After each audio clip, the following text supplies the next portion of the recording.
What is going on, everyone? Jimmo back in the booth, and today we're going to be painting this Camaro. We'll be putting some color across the fender. It's a new fender. We'll be splashing some color on the side of this bumper and blending across it, and we'll also be blending our color into the back door.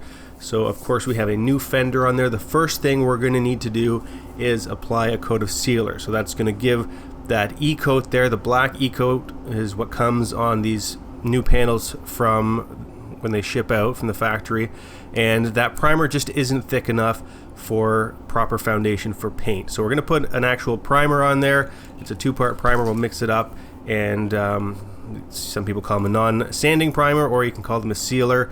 Same thing. There won't be any sanding. We'll just wait 10 to 15 minutes after we apply this, and then we're going to put our color on. So we're going to put this on sort of like clear coat. It has to go down fairly wet. Always that fine line between too wet and running off the side or the bottom of the panel, and too dry where it's going to be pebbly and you're going to get some sand piling. So you will end up with a bit of sand piling anytime you bring a color or a sealer into an open area like this. So not edge to edge on the panel, but you try and blend it in the middle, similar to clear coat. So what we're going to do after we get this sealer down is apply some clear coat blender, and that's going to melt away those edges and give us a smoother panel to blend our paint across in the next step.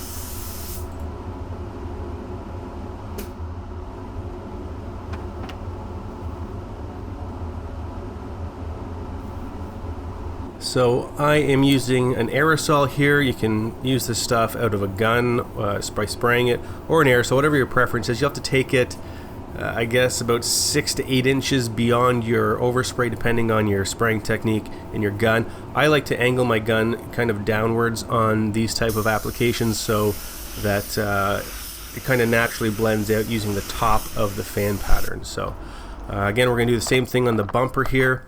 And in some situations, depending on how transparent the color is, I believe this color was a fairly good covering color, but if it's a very transparent color, then what you want to do is make sure you're bringing your ground coat into the fender and the bumper we're going to be blending, so that we have a better match at the end of this paint job. If it's a very high hiding color, it doesn't really matter. It's going to just cover over top of any ground coat, but certain transparent ones, such as you might expect one like this, your reds and your blues and whatnot, that tend to be a little more transparent. Like I said, this particular one I don't think is too bad, but if they rely on the ground coat underneath in any way, you have to make sure that that color comes out into the next panel, or else you're going to see a visible difference between the fender and our blend panel here.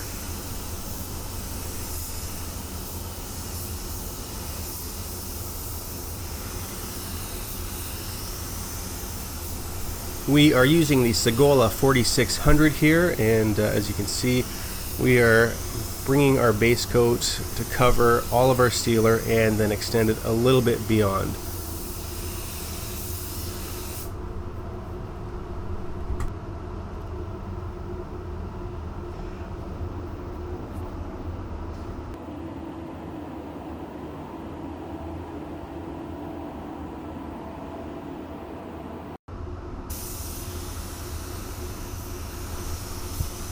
So our second coat's going to go over our first one again. We're going to just start to angle our blend out here a bit, and a little roll of the wrist, but nothing too excessive. And we'll let up on the trigger just to let the material try and blend out without going on too dry at the same time and ending up with some sand piling. Now, let's take a second. We'll talk a little bit about how this job is masked up. I don't often talk about the masking, but this one here, you can see along the bottom of the door and the back of the door, what I'll do is I'll put a piece of 2-inch tape from the inside with the door open, just run it off the edge, and then when we close the door, we can tape that down to the rocker and the quarter. And anywhere I can do that with edges, it's just going to minimize any gaps where we're going to have a whole bunch of air traveling in from the gun, which is going to result in potentially dirt that's being trapped in there, blowing out and landing in our paint. So I tend to find that we get much cleaner jobs doing it that way, and that's my preferred way of masking vehicles. Now we are going to put on our effect coat, so we're just going to drop our pressure a little bit here, pull back our distance, and you can see that the metallics are going to have a little more of, well, the whole color is going to have a more uniform look to it in the end. and this is just to prevent any type of mottling that we're going to see, and it will also shift the color into the intended position from the manufacturer.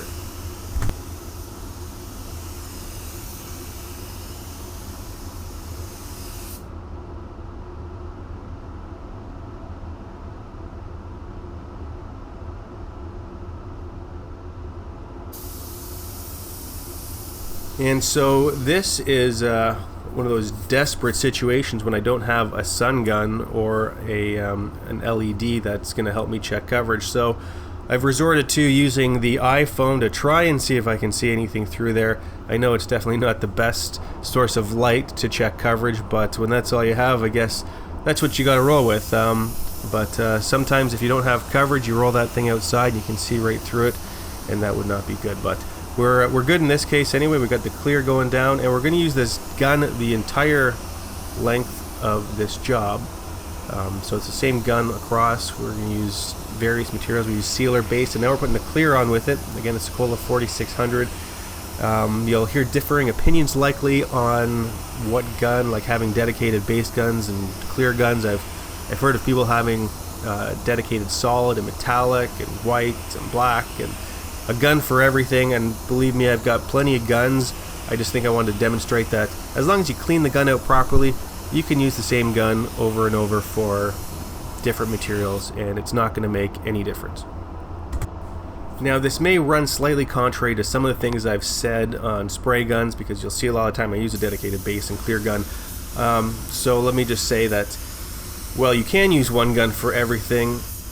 It would probably be easier for you to use a dedicated sealer gun for sealer, because it's going to have less fall off on the edge, and it's going to result in less like dry spray in your sealer area. Same with a base gun. If you use a dedicated base gun, you're not going to have as much of a hard time with sand piling in your blend areas or your metallics going blotchy. So there's going to be less fighting involved with the application, especially if you're newer to painting. Just having said that, if you know what you're doing, you can probably get through any job with one gun, and it doesn't have to be anything too fancy. So we're just going to get this last coat on this bumper here, and then this job is in the book. So these bumpers, they can be a bit of a challenge with the offsets. It can be easy to run all along the inside edges. So what I tend to do is always do the offsets first. I'll try and shoot the inside grill areas first, and then kind of move out to the outside. But they can be a little bit tricky, and you want to have a clear that gives you enough time to apply it all. But that's gonna be it for today. Hope everybody's staying safe in these crazy COVID times that we're in. It's definitely turned the industry on its head, with SEMA canceled this year too. Everything's all out of whack, and it's starting to bounce back here for us. Let me know how things are going in your neck of the woods.